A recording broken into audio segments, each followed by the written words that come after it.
আসসালামু আলাইকুম বন্ধুরা, দেখেন সকাল সকাল ছাগলগুলো ছেড়ে দিলাম। দেখেন যাইতেছে কেমনে। আসলে আপনার ছাগলগুলা সুস্থ আছে কি না এই জিনিসটা বোঝার একটা উপায় হলো, দেখেন দেখেন ছেড়ে দিছে এরা কেমনি খাইতেছে। দেখেন এসে এই দেখেন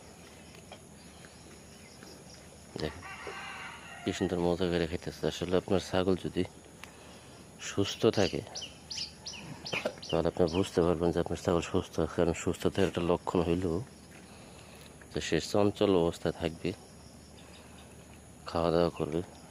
এই দেখেন সকালবেলার নাস্তা হলো এটা এদের। দেখেন এখানে হলো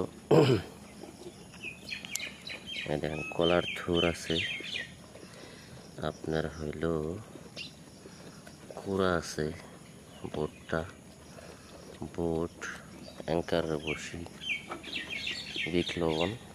এই দেখেন কত সুন্দর মজা করে খাইতেছে। সকালবেলা বের করলাম এই মাত্র। দেখেন আমার ছাগলগুলো আলহামদুলিল্লাহ সুস্থ। আমি আসলে বিটল ছাগল পালি।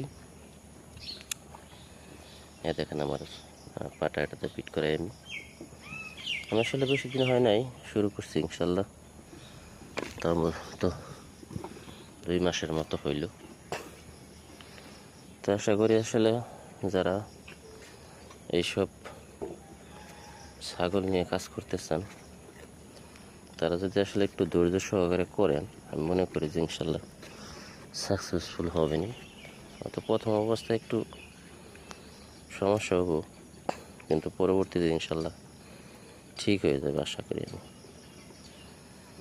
তো যাই হোক, যদি কেউ ছাগল নিয়ে কাজ করতে চান, ছাগল পালতে চান, তাহলে অবশ্যই একটা জিনিস মাথায় রাখবেন।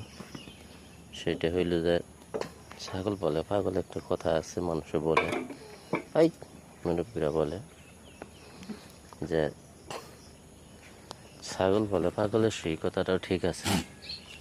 তো কথার মধ্যে আবার একটা কথা হলো যে সবাই যদি দুনিয়ার পাগল হয়ে যায় তাহলে তো ছাগল কেউ পালবে না।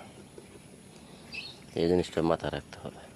আসলে ধৈর্য থাকাটা এটা একটা ভাগ্যের বিষয়। সবাই ধৈর্য করে পালতে পারে না যে কোনো জিনিসই, সেটা ছাগল হোক গরু হোক, আপনি যে কোনো কাজ করেন সেটা যদি